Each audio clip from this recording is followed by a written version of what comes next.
Saudi अरब ने 50 साल पुराने कफाला सिस्टम को खत्म कर दिया है। इसका पूरा नाम कफाला लेबर स्पॉन्सरशिप सिस्टम था, जिसने कफील, जो नौकरियों पर रखते थे, को अपने कर्मचारियों या मजदूरों पर अमानवीय नियंत्रण रखने की अनुमति देती थी। ये कफील भारत जैसे देशों से काम करने आए लोगों का पासपोर्ट अपने पास रख लेते थे।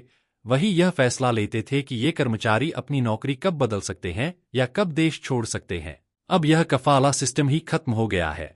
सऊदी अरब ने जून में क्राउन प्रिंस मोहम्मद बिन सलमान के विजन 2030 फीट के हिस्से के रूप में कफाला सिस्टम को समाप्त करने की योजना की घोषणा की थी।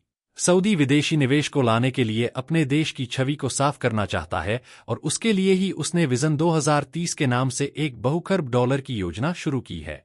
आधिकारिक बयान के अनुसार विजन 2030 एक खाका है जो अर्थव्यवस्था में विविधता ला रहा है, नागरिकों को सशक्त बना रहा है, स्थानीय और अंतर्राष्ट्रीय दोनों निवेशकों के लिए एक जीवंत वातावरण बना रहा है और सऊदी अरब को एक वैश्विक नेता के रूप में स्थापित कर रहा है।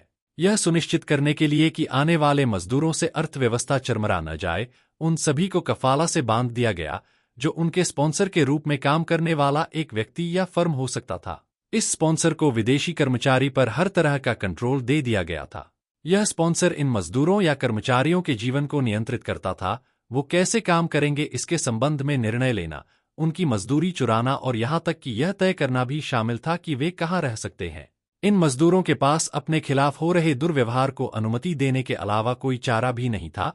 वो कहीं मदद मांगने भी नहीं जा पाते थे। कुशल या व्हाइट कॉलर जॉब में तो लेबर के लिए यह प्रणाली उतनी बुरी नहीं थी, लेकिन कई मजदूरी करने वालों के लिए इसने जिंदगी को नर्क बना दिया था।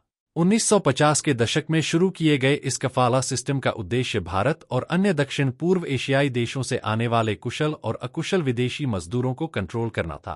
यह सऊदी अरब की अर्थव्यवस्था के निर्माण के लिए महत्वपूर्ण था, क्योंकि कई लोगों को यहाँ के निर्माण या मैन्युफैक्चरिंग क्षेत्रों में काम करने के लिए बनाया गया था।